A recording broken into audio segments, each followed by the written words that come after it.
Bonsoir tout le monde. What started as a piece of fiction for me, embracing the energy of Oodena and the soon-to-be Canadian Museum for Human Rights, definitely took me on a very deep and personal journey. I found out very quickly that to write a piece like this, you gotta walk your walk and you gotta talk your talk. So I just want you to know that tonight, be aware as you listen to this story, because it may indeed do the same thing for you. I think the time is right and ripe. We're all at the right place at the right time to finally wake up. Whenever she felt the need to be alone, she would walk all the way to the Forks. She liked the amphitheater the best, Oodena. It was peaceful, a place to quiet her busy mind.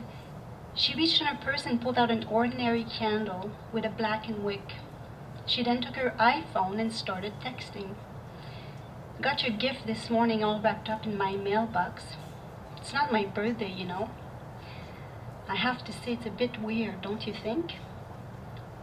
Read the note, said the reply. K, she texted back. And so she read. There was a gathering held in September 2002 to promote world peace. The Dalai Lama lit the first candle. He shared a prayer that the light from this candle spreads, grows, and helps to heal each heart and fills each heart with love. Only then will we have peace on earth. So, she went on texting, you're going Dalai Lama-ish on me? Is the universe sending me a hint or something? She wrote jokingly. What are you doing? She kept on texting, not answering the man that was nearby. Not very polite, you know, not answering me and all, he continued. Excuse me, but do I know you? She replied, annoyed, without looking at him, still texting. No, you don't. But if you took the time, you would. She was about to reply something nasty when she glanced at him. He looked old, dirty, and stinky. She had no intention in engaging in any conversation. She took her bag and left without looking back, ignoring him as if he did not matter. Scared, are you? He shouted. Yep, I have that effect on people, but no worries. You'll be back for more, he chuckled.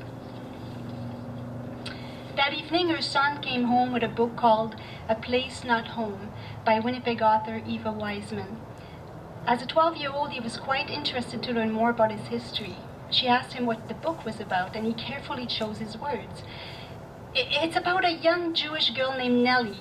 In 1956, there was a revolution in Hungary, and her parents were afraid that it was going to be another Holocaust. So they decided to leave the country. They went from country to country until they arrived in Canada, and that's about it. Quick as a bird, he flew up the stairs and closed his bedroom door. Left alone, her thoughts took her back to a time when she was also in grade 6. It was a cold Friday afternoon in Quebec City. The students had spent the entire week cooped up inside. They were going crazy, and the teachers were absolutely exhausted. A movie was to be viewed in La Salle des Films. They all went excitedly to the room and sat on the cold metal chairs. To this day, she remembers the noises, the chit-chatting, the chairs screeching and scraping across the floor. As soon as the movie started, all eyes were on the screen. There was a look of shock. Eyes widened, jaws dropped, feet stood still on the bars of the chairs. The room was dead silent. We could have heard a pin drop. The movie was no laughing matter. She turned around looking confused. She saw the teacher standing by the projector, looking very serious. Should we stop the movie? Said one teacher to the other. No, let them see the whole thing. And the whole thing she saw. Tractors pushing bodies into a pit, as if they were trees uprooted from the earth. Dead bodies, mountains of them, mountains of piled up, disfigured, tangled up dead bodies. Skin and bones, bones sticking out, legs and arms moving as if pulled by a string. Then that man, she assumed it was a man, looking at her with his glazed eyes and her looking straight back at him. This was his first encounter with the Holocaust. There were no explanation given after the movie. She came home that afternoon unable to express what she saw. This was beyond her experience of life. She kept everything inside. That night she dreamed a dream in which she was confined in a box in the middle of a room. Outside the box, it looked like a courtroom where people were talking angrily. Cooped up inside, she could feel the tension building. The hatred seemed so real. As if from a jack-in-the-box, she sprung out and shouted as loud as she could, "I'm Jewish too!" She always believed that everything in life happens for a reason. She could not yet appreciate the message behind this memory flash. How could she deal with a part of history that's not hers, yet part of her son's heritage? Will he feel more deeply the effect of the tragedy? Suddenly, she had an overwhelming urge to protect him from the past. She needed to find a different perspective.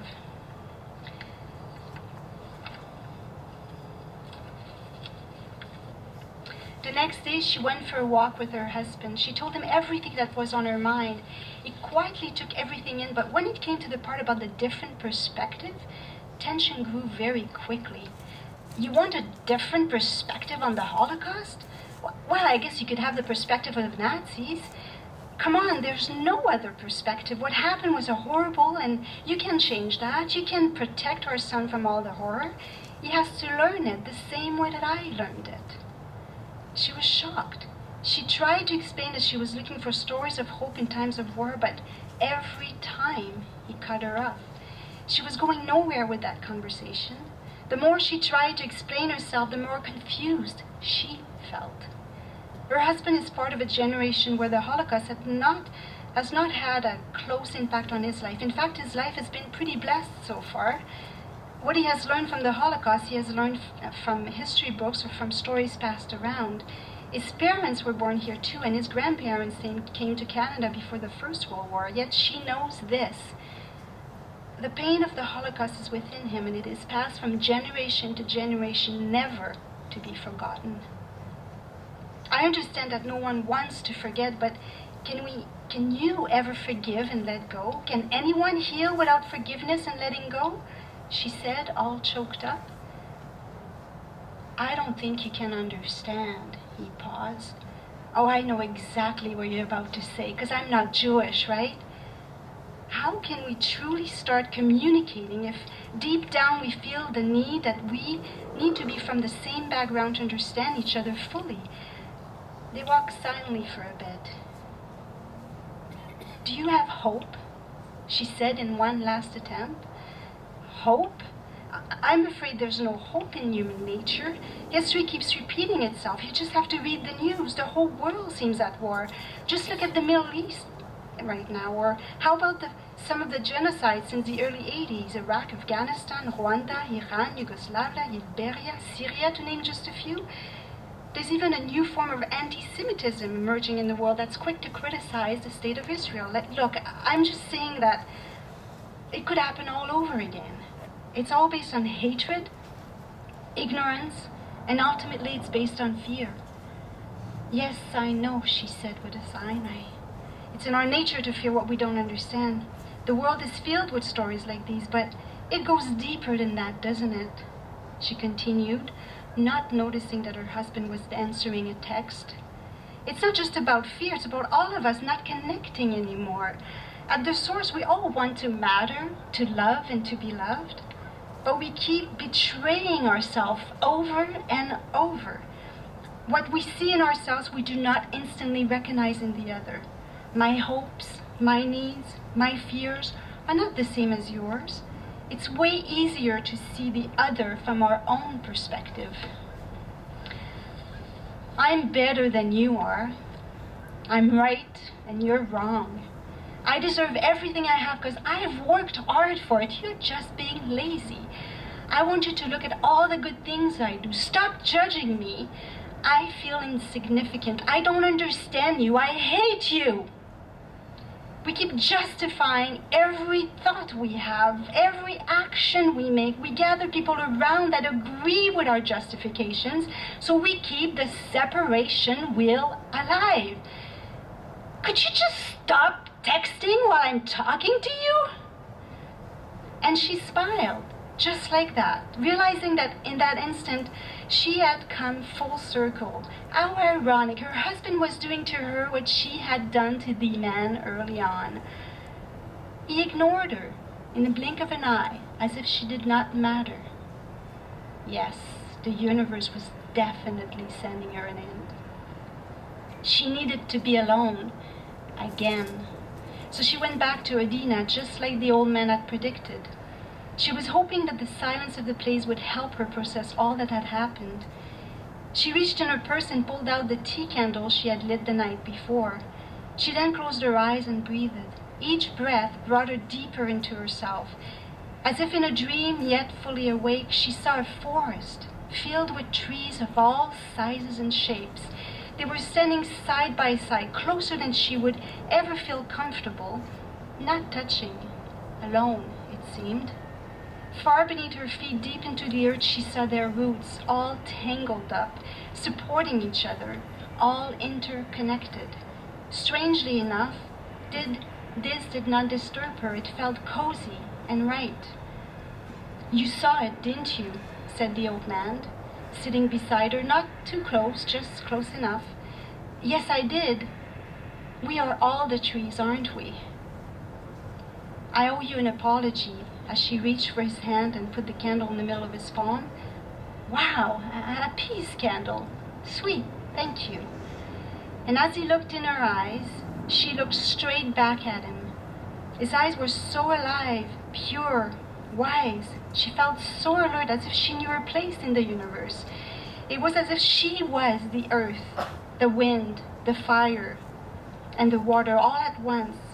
There was a surge of energy going through her whole body. Her heart exploded with love.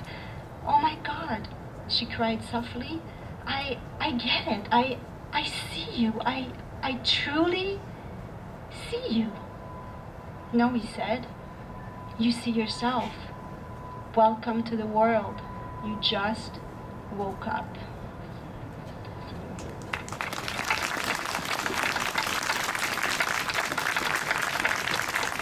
Merci, that's France Adams' beautiful story. I love that image of the trees with their interlinked roots.